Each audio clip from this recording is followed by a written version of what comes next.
Praise the Lord, जय मसीह की और नया वर्ष की शुभकामनाएं। नया वर्ष आपके जीवन में बहुत सारी खुशियां और बहुत सारी प्रभु की ब्लेसिंग आपको लेकर के आए। व्यवस्था विवरण अध्याय 11 वर्सेस 18। इसलिए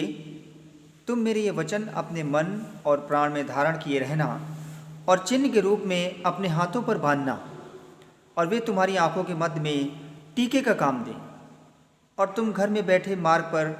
चलते लेटते उठते इनकी चर्चा करके अपने बच्चों को सिखाया करना। ये आज्ञा खुदा के कलाम में लिखी हुई थी और ये आज्ञाएं मूसा को मिली थीं और मूसा के ज़रिए इज़राइलियों को दी जा रही थीं, और आज भी हम इसको मानते हैं। अगर खुदा के कलाम में जितनी बातें लिखी हैं, अगर आप इनको ध्यान से सुने और इस पर चलें, तो बहुत सारे लोग कहते हैं कि कभी बहुत फ्रस्ट्रेट हो जाते हैं, एवलिस के जीवन में काम करता है, निराश हो जाते हैं। और मैं आपको बताऊं, निराशा सिर्फ तब आती है जब आप बाइबल पढ़ना बंद कर देते हैं। और बाइबल पढ़ना इसलिए आप बंद कर देते हैं क्योंकि आपका मन इसमें नहीं लगता है, और आपका मन इसलिए नहीं लगता है क्योंकि आप वो काम करते हैं जो खुदाबंद की आत्मा को शोकित करता है। आप जानते हो कि इस काम को करने से खुदाबंद की आत्मा को शोक पहुँचेगा या खुदाबंद की आत्मा शोकित हो जाएगी, तो ऑब्वियसली आप कलाम को नहीं पढ़ोगे, आप पवित्र शास्त्र के करीब नहीं आओगे, क्योंकि आप जानते हो कि दैट इज़ रॉन्ग, मैं गलत कर रहा हूँ, मैं जिस रास्ते पे चल रहा हूँ वो सही नहीं है। तो अगर आप ऐसा कोई अनुचित काम कर रहे हो तो उस काम को प्लीज़ स्टॉप कर दीजिए, क्योंकि उसका अंत, उसका फल बुरा होगा। शिमशोन ने अगर अपने काम को पहले से रोक दिया होता, शिमशोन जानता था, परमेश्वर का नाज़ीर था, बहुत बल था उसके अंदर, हज़ारों आदमियों को अकेले मार लेता था, लेकिन उसकी मृत्यु बहुत बुरी तरीके से हुई थी। और लास्ट में परमेश्वर ने उसको फिर से अपनी आत्मा की सामर्थ्य से ताकत दिया था, लेकिन उसकी आंखें भी नहीं फोड़ी जाती, उसके साथ इतना बुरा भी नहीं होता, क्योंकि वो अपने बस में नहीं था। परमेश्वर की बात को वो नज़रअंदाज कर रहा था। उसे पता था कि जिस स्त्री के पास मैं जाता हूँ, जब उसे मालूम चल गया था कि उसका चाल चलन ठीक नहीं है, तो उसको रोक देना चाहिए था, लेकिन वो रोक इसलिए नहीं पा रहा था क्योंकि वो पाप के बस में पड़ चुका था, पाप उसको कंट्रोल कर चुका था, और वो बार बार वहाँ जाता था। उस बंधन से वो आज़ाद नहीं हो पा रहा था, और उसका सिर्फ एक ही रास्ता था कि वो परमेश्वर से प्रार्थना करता, तो वो उस बंधन से आज़ाद हो जाता। लेकिन आज हम फिर इस टॉपिक पे आ रहे हैं, व्यवस्था विवरण पे आ रहे हैं। व्यवस्था विवरण में 11 चैप्टर की 18वीं वर्सेस कहती है कि इसलिए तुम मेरे ये वचन अपने मन और प्राण में धारण किए रहना और चिन्ह के रूप में अपने हाथों पर बांधना, और वे तुम्हारी आंखों के मध्य में टीके का काम दें, और तुम घर में बैठे मार्ग पर चलते उठते इनकी चर्चा करके अपने बच्चों को सिखाया करना। और यदि हम ऐसा करेंगे तो मुझे मिलेगा क्या प्राप्त होगा मुझे? तो इसके बारे में परमेश्वर का कलाम कहता है 27 वर्सेस कि अर्थात यदि तुम अपने परमेश्वर यहोवा की इन आज्ञाओं को जो मैं आज तुम्हें सुनाता हूँ, ये मूसा इजराइलियों को वो आज्ञाएं सुना रहा है। तो फिर से मैं एक चीज़ को पढ़ दे रहा हूँ कि अर्थात यदि तुम अपने परमेश्वर यहोवा की इन आज्ञाओं को जो आज मैं तुम्हें सुनाता हूँ मानो, तो तुम पर आशीष होगी। हम चाहते हैं कि हमारे परिवार में संपन्नता हो, बीमारी ना हो, ब्लेसिंग हो, जॉब में ब्लेसिंग हो, जहाँ पे हम काम करते हैं वहाँ पे हमारा एक स्टैंडर्ड स्टेटस बने, मेंटेन हो। ये सब चीज़ें, बहुत सारी चीज़ों को हम कंट्रोल नहीं कर पाते हैं, क्योंकि सब चीज़ हमारे कंट्रोल में नहीं है। और ये कंट्रोल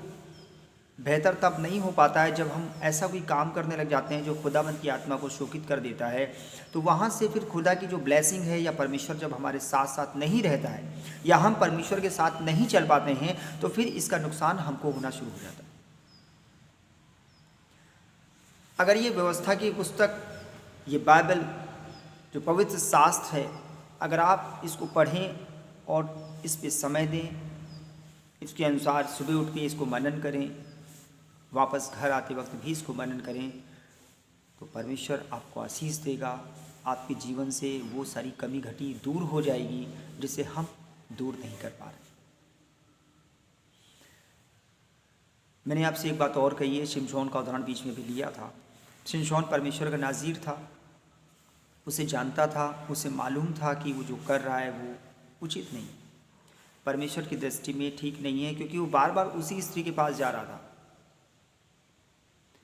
जो स्त्री उसके शत्रुओं के साथ मिली हुई थी, और वो बार बार उसकी ताकत का राज, उसका भेद पूछती थी कि बताओ तुम्हारी ताकत का भेद कहाँ छिपा है। शिमशोन को जब अंदाज़ा हो गया था कि मैं इसको अगर बता दूंगा तो मैं पकड़ा जाऊंगा और मैं मारा भी जाऊंगा, लेकिन फिर भी शिमशोन ने उसे बता दिया, क्योंकि शिमशोन उसे बेइंतहा प्यार करता था और ये उसकी बहुत बड़ी मिस्टेक थी, क्योंकि वो गुलाम बन गया था, उस स्त्री का गुलाम हो गया था, उसको आदत पड़ गई थी वहाँ जाने की, और लास्ट में उसका नुकसान उसने उठाया। अगर हमारे और आपके बीच में भी आज ऐसी कोई चीज़ जो हमको बंधन में बांधे हुए है, जो हमको उस काम को करने से रोक रही है, या हमको परमेश्वर से दूर कर रही है, या हम बाइबल नहीं पढ़ रहे हैं, या परमेश्वर के कलाम में नहीं बने रहते हैं, तो आज अभी वक्त है इस नए वर्ष में हम और आप दृढ़ करें कि मैं इस काम को दोबारा नहीं करूँगा, क्योंकि इस काम को करने से परमेश्वर की आत्मा शोकित होती है। जिसका अंत ही नहीं अच्छा हो, उस काम को करने से क्या बेनिफिट, ऐसे इंटरटेनमेंट से करने से क्या फ़ायदा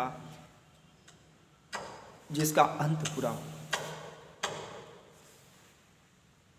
जिस खुदा ने अपने बेटे को हमारे लिए भेज दिया कि हम जीवन पाएं, हम पाप से मुक्त हो जाएं, जिसने हमारे गुनाहों, हमारे पापों को क्रूस पे ले लिया, जो हमारे लिए मारा गया, हमारे लिए गाड़ा गया और हमारे लिए मुर्दों में से जी उठा, ताकि जो कोई इस पर विश्वास करे वो नाश ना हो परंतु अनंत जीवन पाए। वो अनंत जीवन देने के लिए आया, क्रूस की मृत्यु सही, हमारे पापों का बोझ उसने क्रूस पे उठा लिया, इसलिए उठाया कि हम अगर यदि उस पर विश्वास करेंगे तो हमारे पापों से हमको मुक्ति मिल जाएगी। अब इससे ज़्यादा और क्या हो सकता है। उसके बावजूद भी अगर इजरायली बार बार पाप करते हैं, बार बार वही गुनाह करते हैं जो परमेश्वर को अच्छा नहीं लगता, या परमेश्वर की आत्मा शोकित होती है, तो उसका अंत सिर्फ मृत्यु है, या हमारे जीवन में बीमारी, शैतान काम करेगा, हमारे जीवन में बीमारी आ जाएगी, हमारे जीवन में रोग आएंगे, और इसके अलावा आर्थिक नुकसान हो सकता है, परिवार में डिस्टर्बेंस पैदा हो सकता है, लड़ाई झगड़े, ये सारी चीज़ों को हम जब फेस करते हैं तो हम सोचते हैं कि ऐसा हो क्यों। ऐसा इसलिए हो रहा है अजीज़ों, क्योंकि इसके गुनाहगार हम हैं, कहीं ना कहीं से हम मिस्टेक कर रहे हैं, और आज भी समय है इस नए साल में हम दृढ़ निश्चय करें कि हम उतने पिछले साल जो बीत गया, पिछले साल जो हमने गलतियाँ करी हैं, उन गलतियों को दोबारा ना करें। एक वचन मुझे फिर याद आ रहा है, कलाम में लिखा है कि तुम्हारे पाप चाहे अर्गवानी लाल रंग के हों तो भी हिम के समान श्वेत हो जाएंगे। इसका मतलब ये है कि खुदाबंद आज भी हमको क्षमा करता है। आज वो चाहता है कि हम उसके पास आ जाएं, वो चाहता है कि हम अपने गुनाह को छोड़ दें और एक बार फिर से परमेश्वर की सेवा में लग जाएं। पिता हमारा इंतज़ार कर रहा है, आप वापस आ जाइए। उस नए वर्ष की शुरुआत परमेश्वर के साथ चलिए, खुदाबंद के कलाम के साथ चलिए, और फिर देखिए कि युद्ध में जीत आपकी होगी, क्योंकि जिंदा खुदा हमारे साथ